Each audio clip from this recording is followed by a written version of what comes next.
My parents cleared out my room and announced, "You will sleep in the garage, and your brother-in-law will occupy your room tomorrow," like they had just handed down a royal decree. I was in my new penthouse when I saw 58 missed calls and 20 messages. Their power had been cut. Buckle up, Reddit. This is going to be a long one, but trust me, the ending is worth every word. Some of you might think I went too far. Others will say I didn't go far enough.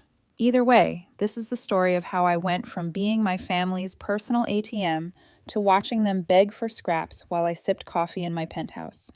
So, I'm 33 female now, but this story really starts when I was about 20. I grew up in a cramped two-story house with my parents, Roberto and Marisol, my older sister, Valeria, and my younger brother, Matteo. From the moment I could walk, I knew exactly where I stood in the family hierarchy, dead last. Valeria was the undisputed princess. She could literally burn the house down, and somehow it would be my fault for not watching her closely enough. Everything she touched turned to gold in my parents' eyes. New clothes? Valeria needed them for her image. Money for going out? Well, Valeria worked so hard at her part-time job at the nail salon. She deserved to have fun. I remember when I was 16, I'd been saving money from my grocery store job for months to buy a used motorcycle. I had almost enough when Valeria decided she absolutely needed a designer purse for graduation. Mom came to me with tears in her eyes, explaining how important this was for Valeria's self-esteem. Before I knew it, my motorcycle fund had become Valeria's purse fund. When I protested, Dad told me I was being selfish and that family comes first. Apparently, family only went one direction in our house. Then there was Matteo, the golden boy, who never worked a day in his life, but somehow always had the latest sneakers and video games. He was too smart for manual labor, too creative for regular jobs, and finding himself through his early 20s. Spoiler alert, he's still looking. Matteo had this magical talent for disappearing whenever there was work to be done around the house. And me, I was the family workhorse. I fixed things when they broke, picked up extra shifts when bills got tight, and never complained when dinner was gone by the time I got home from work. I learned early that love in my family was conditional, and my condition was simple: shut up and pay up. When I turned 20, everything changed overnight. Dad got fired from his job at the shipping dock after one too many sick days that mysteriously coincided with major sporting events. Suddenly, the bills were stacking up like a house of cards in a windstorm, and everyone looked at me with those expectant eyes. I didn't have a choice. I dropped out of community college, where I was studying business administration, and picked up a job at the local steel manufacturing plant. The work was brutal: 12 to 14-hour shifts in blazing heat, lifting heavy machinery parts until my arms felt like they were going to fall off. I'd come home covered in sweat and grime, my hands torn up from handling rough steel. But here's what really gets me angry. Every single paycheck went straight into that house. Not just my fair share, but pretty much everything except what I needed for gas and fast food, the mortgage, utilities, groceries, and somehow always some emergency expense that usually involved something Valeria absolutely had to have. The worst part wasn't even the money. It was the complete lack of acknowledgement. Not once did anyone say thank you. I was just the machine that produced money, and as long as the money kept coming, nobody cared about the machine. 3 years into this nightmare, I was ready to lose my mind. I was 23 years old and felt like I was 50. My hands were permanently stained from steel work. My back ached constantly, and I hadn't had a real conversation with anyone outside of work orders in months. That's when I started my secret project. I'd always been good with numbers and had a head for business from my brief time in college, so I started studying. Every night after work, when everyone else was watching TV or going out, I was in my room with library books, learning about real estate investment and business management. I kept them hidden under my bed so nobody would ask questions. I started small, really small. I took the tiny bit of money I managed to save each month and began flipping items online. Old electronics that people threw away, furniture I could fix up, anything I could buy low and sell high. I'd spend lunch breaks at the steel plant browsing online marketplaces looking for deals. Weekends were spent driving around to garage sales, searching for hidden gems. Most nights I got maybe 4 hours of sleep. The first year was rough. I made maybe an extra $100 a month. But when you're living paycheck to paycheck, it was everything. I kept every dollar secret, hiding it in a safety deposit box across town where nobody would recognize me. By 25, my little operation had grown into something bigger. I was buying damaged appliances from repair shops, fixing them up, and reselling them for serious profit. I learned everything from YouTube videos: how to repair washing machines, fix refrigerators, restore furniture. The irony wasn't lost on me that I was using the same hands my family took for granted to build something they had no idea existed. Then I made the jump that changed everything. I took every penny I'd saved over 2 years, about $8,000, and bought my first rental property, a tiny duplex in a rough part of town. But the numbers worked. Within 6 months, I bought another property, then another. I developed a system: buy distressed properties, fix them up myself, rent them out, then use the equity to buy more. By 27, I owned 12 rental units and was clearing over $6,000 a month in passive income. But I was still handing my parents the same $800 monthly rent and pretending I was barely getting by. The performance was exhausting, but necessary. The hardest part was keeping the secret. I'd get calls from tenants during the day and have to pretend it was a telemarketer. I kept driving the same beat-up Honda Civic even though I could afford to buy a luxury car with cash. Why the secrecy? Because I knew my family. The moment they found out I had real money, they'd find new ways to spend it. Valeria would need a car, then a better car, then a house. Matteo would have sudden inspiration for business ideas requiring startup capital. They'd drain me dry and still expect me to be grateful for the privilege. By age 30, I wasn't just successful. I was wealthy. My real estate portfolio had grown to 45 properties across 3 cities, including commercial buildings and strip malls. My monthly income was over $28,000 from rentals alone, plus another $15,000 from my property management company. I had employees, bank relationships, and a reputation as a serious player in real estate. The contrast between my 2 lives was staggering. During business hours, I was making deals worth hundreds of thousands, wearing expensive suits, and handling calls involving more money than my family saw in a year. But at home, I was still Stephanie the steelworker who barely made ends meet. I'd actually quit the plant 2 years earlier, but told my family I was working different shifts. Instead, I spent my days managing my business empire from a rented office, changing clothes there to maintain the charade. Every month, I'd hand over that same $800 and listen to lectures about contributing more or getting a better job. Dad would mutter about my lack of ambition. The irony was almost funny. I was probably making more than everyone in our neighborhood combined, but getting treated like the family failure. I started documenting everything during this period: every dollar I contributed, every expense I covered, every financial request. I photographed receipts, saved text messages asking for money, and kept detailed logs. I had a feeling I might need these records someday. The breaking point came when Valeria announced she was dating someone new. Carlos showed up one evening with that cocky swagger of someone who'd never worked for anything. Designer clothes, weak handshake, shifty eyes, and charm that screamed trouble. Within a week, Carlos was practically living at our house. He didn't work, claiming to be between opportunities and networking for his next big break. He had vague stories about business deals about to close while being perfectly comfortable letting my paycheck subsidize his lifestyle. He'd order expensive takeout, monopolize the TV, and even complain about the cable package while I was paying the bill. The guy was living off my money and had the audacity to critique the service. I should have seen it coming, but somehow I was still shocked when it happened. I'd had a particularly long day dealing with a difficult tenant who was trying to break their lease, followed by a meeting with my lawyer about a potential new property acquisition. The tenant situation had been stressful. They were claiming the property had issues that weren't my responsibility, and I'd spent hours documenting the condition of the unit and reviewing the lease terms. The lawyer meeting had been more positive, discussing a strip mall purchase that could significantly expand my commercial portfolio. I was tired, stressed, and looking forward to just collapsing in my room and maybe watching something mindless on my laptop. I'd been thinking about finally telling my family the truth about my success. Maybe it was time to stop hiding and start helping them in a more substantial way. I'd even considered offering to pay off the house entirely as a surprise. I walked into the house around 9:30 p.m. on a Friday night, and immediately something felt off.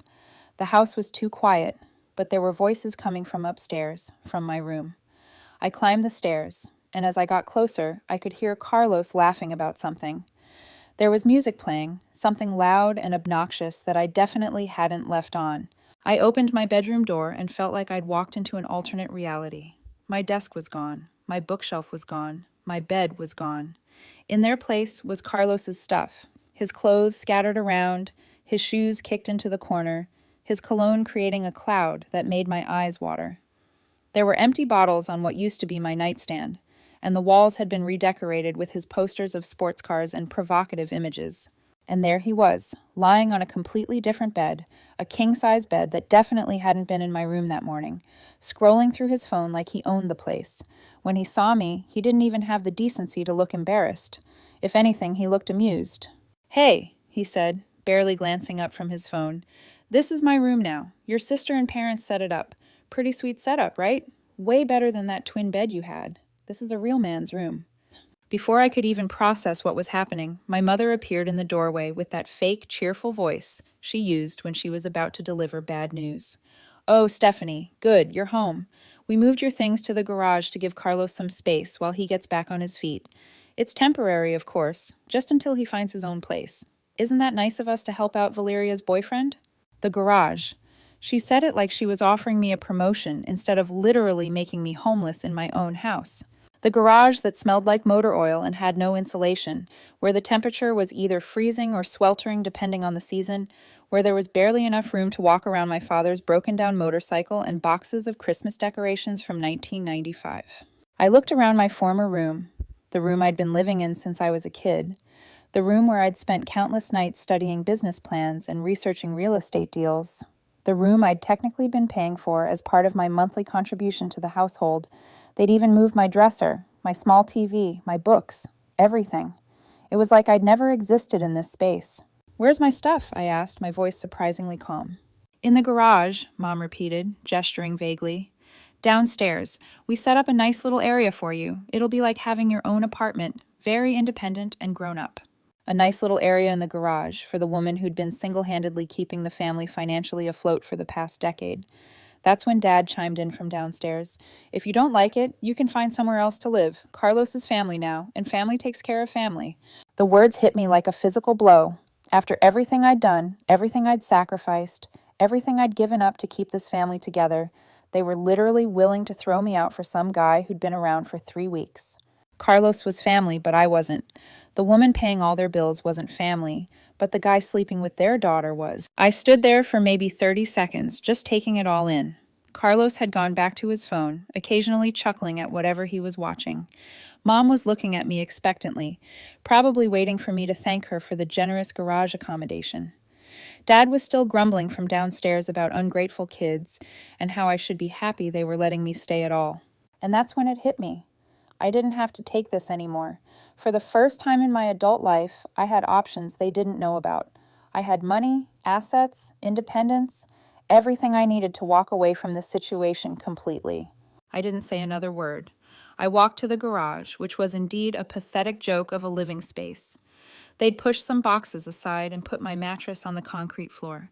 My desk was shoved against the wall, barely accessible behind Dad's old tools and a pile of paint cans. My clothes were in garbage bags like I was homeless.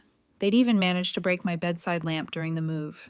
But I didn't care about any of that anymore. I grabbed my laptop, my important documents, and enough clothes for a few days. Everything else could stay. They could keep my books, my furniture, my TV, everything. I was done. I walked past Carlos's room, my former room, and could hear him on the phone bragging to someone about his sweet new setup. I drove straight to the nicest hotel in the city and booked their best suite for a month. The penthouse suite cost more per night than I supposedly made in a week, but I paid with cash and didn't blink. While sitting in a room that probably cost more per night than my family spent on groceries in a week, I started making phone calls. First call, the electric company. "I need to remove my name from the account at this address immediately."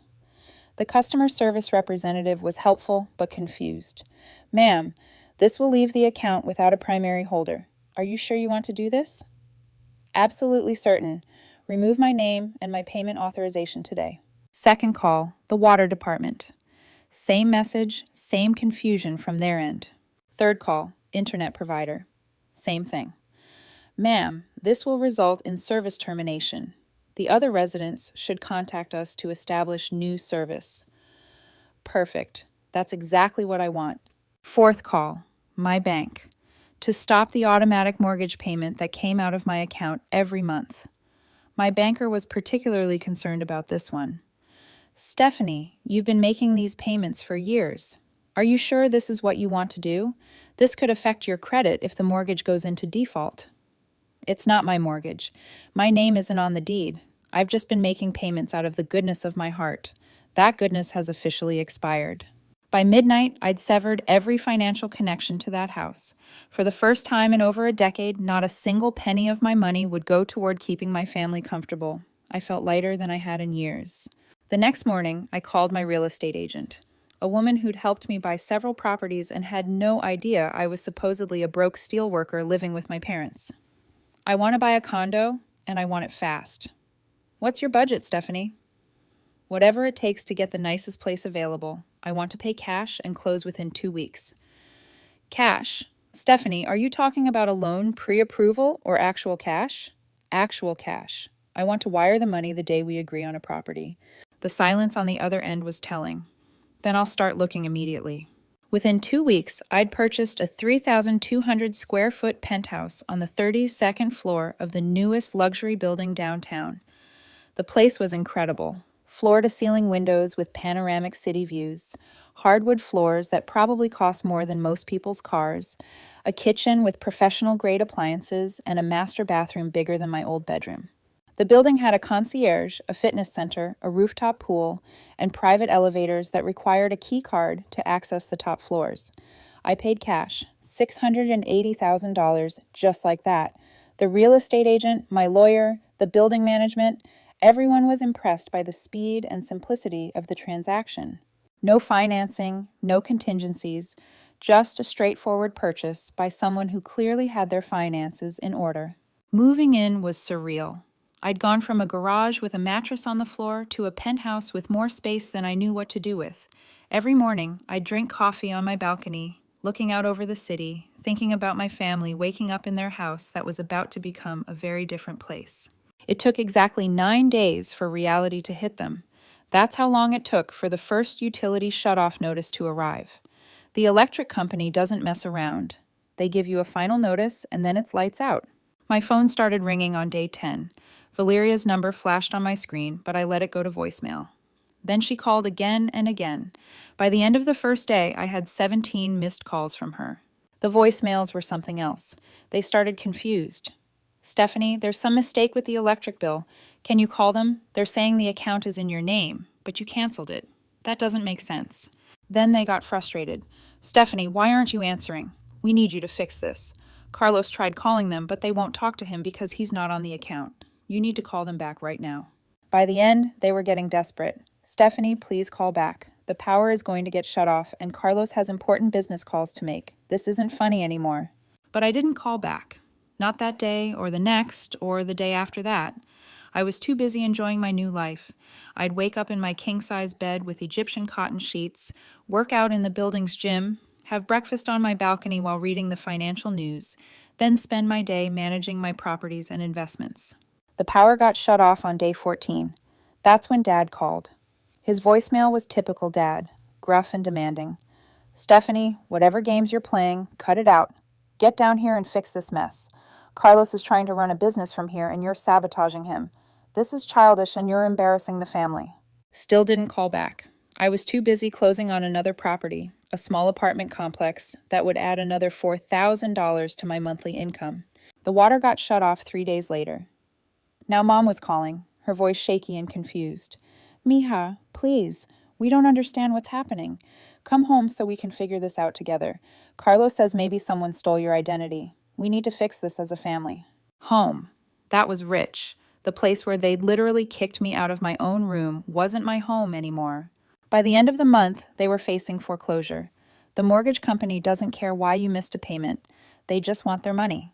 And when you've missed 2 payments in a row after years of on-time payments, they start the legal process fast. That's when the floodgates opened. My phone was getting dozens of calls and texts every day, not just from my immediate family, but from extended relatives who'd heard about the emergency. Aunts and uncles I hadn't spoken to in years were suddenly very concerned about my well-being and asking if I knew what was happening to my poor parents. The texts from Valeria got increasingly frantic. "Where are you? Carlos left and everything is falling apart. Mom is crying every day. The bank is taking the house. Please come home. We're sorry about the room thing. Okay, just help us." That last one almost made me laugh. The room thing, like they'd accidentally moved my toothbrush instead of literally making me homeless for a guy who bailed the second things got tough. While my family was dealing with their new reality, I was doing some research. It's amazing what you can find out about someone when you know where to look and have the money to pay for proper background checks. Carlos, it turned out, was quite the character. His real name was Carlos Martinez, and he had an impressive collection of outstanding debts, unpaid child support, and a history of moving in with vulnerable women before disappearing when things got complicated. He'd been evicted from his last 3 addresses and had multiple lawsuits pending against him for various financial schemes. The background check revealed a pattern going back 7 years. He'd find women who were financially stable but emotionally vulnerable, charm his way into their lives, then gradually take over their living situations. In most cases, he'd convince them to kick out roommates or family members to make room for his business operations. Once he'd established himself, he'd start running up debts in their names or using their addresses for various scams. My family had literally kicked out their main source of income to make room for a professional con artist. The irony was almost too perfect. I also learned that Carlos had been telling people around town that he was living rent-free with his rich girlfriend's family and bragging about how easy it was to manipulate desperate people. One of my business associates mentioned hearing some guy talking about how he'd convinced a family to give him free room and board while he figured out his next move. The next move, apparently, was skipping town the moment he realized the free ride was over. According to my sources, he'd left the same day the power got shut off, taking with him several valuable items from the house, including Dad's watch collection and Mom's jewelry box. 2 months after I'd cut off their funding, my family was in complete freefall. They'd been evicted from the house that had been in our family for 15 years, the house that I'd been paying for without recognition or thanks for over a decade. The eviction process had been swift and brutal. Without my mortgage payments, they'd fallen behind immediately. They tried to cover the payments with their combined incomes, but Dad's part-time work, Mom's occasional cleaning jobs, Valeria's salon shifts, and Mateo's complete lack of employment weren't enough to cover even half of what I'd been contributing. They ended up in a 2-bedroom apartment in the worst part of town, the kind of place where you don't go out after dark and you always lock your car doors. The apartment was barely 800 square feet, with thin walls, broken fixtures, and a constant smell of cigarettes from the neighboring units.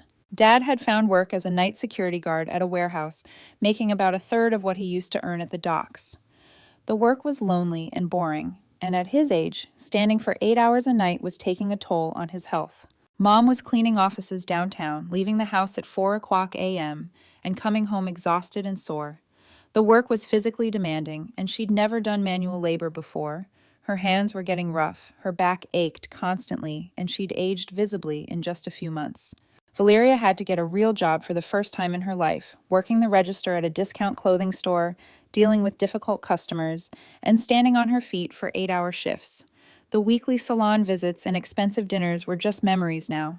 She'd gone from being the pampered princess to just another retail worker struggling to make ends meet. The stress was showing. Her skin had broken out, she'd gained weight from eating cheap food, and her confidence had evaporated.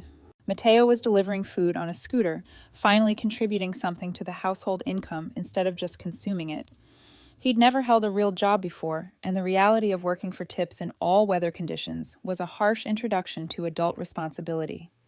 His dreams of being too good for manual labor had crashed into the reality of needing to pay rent. I kept tabs on all of this through mutual acquaintances and social media. Valeria's Instagram went from carefully curated photos of restaurant meals and new outfits to silence. She hadn't posted anything in weeks. When she did post, it was generic motivational quotes about staying strong and better days ahead. The family that had once treated me like their personal ATM was now discovering what it felt like to actually work for their money. And honestly, I felt nothing. No guilt, no sadness, no urge to swoop in and save them. They'd made their choice when they picked Carlos over their own family member. Now they were living with the consequences. After 3 months of silence, I decided it was time for the final act. I called my mother's cell phone on a Tuesday evening. She answered on the first ring like she'd been waiting by the phone. Stephanie, oh my God. Stephanie, is that really you? Hi, Mom. I want to talk to everyone in person. Can you get Dad, Valeria, and Mateo together this Saturday? Yes, of course. Are you coming home? We've missed you so much, mija. Things have been so hard without you. I'll pick you all up at 2 p.m. Be ready. Pick us up, Stephanie. Where are you going to take us? Can we talk now? There's so much we need to explain. I hung up before she could ask any more questions. Saturday arrived gray and drizzly. Perfect weather for what I had planned. I drove my new car to their apartment complex, a matte black BMW M5 that had cost me more than Dad used to make in 2 years. The car was beautiful, powerful, and completely silent when it wanted to be. The kind of car that announced success without being flashy about it. I pulled up in front of their building and texted Valeria, I'm outside. They came out like they were sleepwalking. 4 people who used to carry themselves with the confidence of people who had someone else paying their bills, now looking like what they'd become. Working-class folks struggling to make ends meet. The transformation was stunning. Dad looked older, more tired, wearing a security guard uniform that hung loose on his shrinking frame. The night shift work had taken its toll, and he moved like someone whose body was breaking down. Mom had aged 5 years and 3 months. Her hair was grayer, her face lined with stress, and her clothes were the kind of practical, inexpensive things she'd never worn before. Valeria looked ordinary. No professional makeup, no designer clothes, just a regular person in regular clothes, looking worn down by regular life. The confidence that had once made her the center of attention was gone, replaced by the tired resignation of someone who'd learned what real work felt like. Mateo was the only one who looked somewhat the same, but even he seemed smaller somehow, less sure of himself. The arrogance of someone who'd never had to work for anything had been replaced by the humility of someone who'd discovered that food delivery in winter weather was harder than he'd imagined. They climbed into my car without saying a word, probably afraid that talking might make me change my mind about whatever this was. The car was immaculate inside, leather seats, high-end sound system, that new car smell mixed with subtle luxury cologne. I could see them looking around, trying to process how I could afford something like this. I drove them through downtown, past the fancy restaurants Valeria used to frequent, past the office buildings where I conducted business, through the financial district where real money lived and worked. Nobody spoke during the drive, but I could feel them stealing glances at me, trying to figure out what had changed. Finally, I pulled into the parking garage of my building. The valet recognized me immediately. Good afternoon, Ms. Johnson. Will you need the car later today? No, thanks. We'll be a while. I handed him the keys and led my family to the private elevator that served the top floors. I used my key card, pressed 32, and watched their faces as we rose higher than any of them had ever been in the city. The elevator opened directly into my foyer, not a hallway, not a shared space, but my own private entrance to my own private kingdom in the sky. They stepped out slowly, like they were entering a museum. The place was spotless, professionally decorated, and clearly expensive. The afternoon sun was streaming through the floor-to-ceiling windows, casting geometric patterns across the hardwood floors. Valeria was the first to speak. Whose place is this? Mine, I said simply. I led them through the living room, past the dining area that seated 8, past the kitchen with its granite countertops and professional-grade appliances, and out onto the balcony where the entire city spread out below us like a map. They stood there staring, trying to process what they were seeing. The view was breathtaking. You could see for miles in every direction, watching tiny cars move through streets that looked like a model railroad set. Finally, Dad found his voice. I don't understand. How is this your place? You work at the steel plant. No, Dad. I quit the steel plant 3 years ago. I own 47 rental properties in 3 cities, plus a property management company. I've been making more money in a month than you thought I made in a year. The silence was deafening. Mom sank into one of my patio chairs like her legs had given out. I don't understand, she whispered. So, I explained everything. How I'd built my business from nothing while living in their house and paying their bills. How I'd kept it secret because I knew they'd find ways to spend everything I made. How I'd been planning my escape for years, waiting for the right moment. The right moment came when you threw me out of my own room for a con artist you'd known for 3 weeks, I continued. A con artist who, by the way, had outstanding debts to 12 different creditors and was wanted for child support in 2 states. But you didn't bother to check any of that, did you? Valeria was crying now, but I wasn't done. Do you want to know what the funny part is? I was actually planning to help you all eventually. I was going to pay off the house completely, set up trust funds, maybe buy you a new place with a pool. I was going to be the family hero, just like you always expected me to be. I walked back inside, and they followed like a funeral procession. But then you showed me exactly what I meant to you. Not a daughter, not a sister, just a source of money that you could discard the moment someone more interesting came along. I had them sit in my living room while I went to my office and retrieved 4 manila envelopes I'd prepared for this moment. Each envelope was labeled with a name and contained printouts I'd been saving for months. Valeria, I said, handing her the first envelope. These are screenshots of Carlos's social media posts about how easy it was to manipulate your family, including the photos he posted of himself in my room captioned, "Living rent-free with these suckers." Her face went white as she flipped through the pages. There were dozens of them. Photos of Carlos lounging in my former room, posts about stupid families who were easy to con, even pictures of him wearing dad's watches and mom's jewelry before he stole them. Mom, I continued, handing her the second envelope. This is a complete financial breakdown of every dollar I contributed to this family over the past 13 years. The total comes to $247,000. That's not counting the interest I could have earned investing that money instead.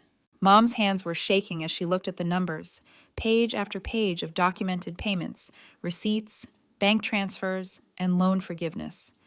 It was undeniable proof of just how much I'd been carrying the family financially. Dad, this is for you. The third envelope contained copies of every utility shut-off notice, every late payment fee, every foreclosure warning, all the consequences of treating your main income source like garbage. And Mateo, I said, handing him the last envelope, this is a list of every time you borrowed money from me and never paid it back. Every time you asked me to cover your expenses, every time you took something of mine without asking. It's quite a list. They sat there in my beautiful living room, surrounded by more luxury than they'd ever experienced, holding the evidence of their own poor judgment. I want you to understand something, I said, standing by the windows with the city skyline behind me. I didn't do this to hurt you. I did this to teach you something you apparently never learned, that actions have consequences. Valeria looked up from her envelope, mascara running down her cheeks. Stephanie, please, we're family. We made a mistake, but we're still family. Family? I repeated. You know what family does? Family doesn't throw you in a garage for a stranger. Family doesn't take your contributions for granted for over a decade. Family doesn't choose a con artist over their own blood. I walked to the front door and opened it. But here's what I'm going to do. Because unlike you, I actually understand what family means. I'm not going to leave you homeless or starving. I've set up a trust fund that will pay each of you $500 a month for the next 5 years. It's enough to keep you from being completely destitute, but not enough to go back to your old lifestyle. Mom started to say something, but I held up my hand. The money comes with conditions. You have to stay employed, all of you. You have to live within your means, and you have to acknowledge in writing that this is charity, not obligation.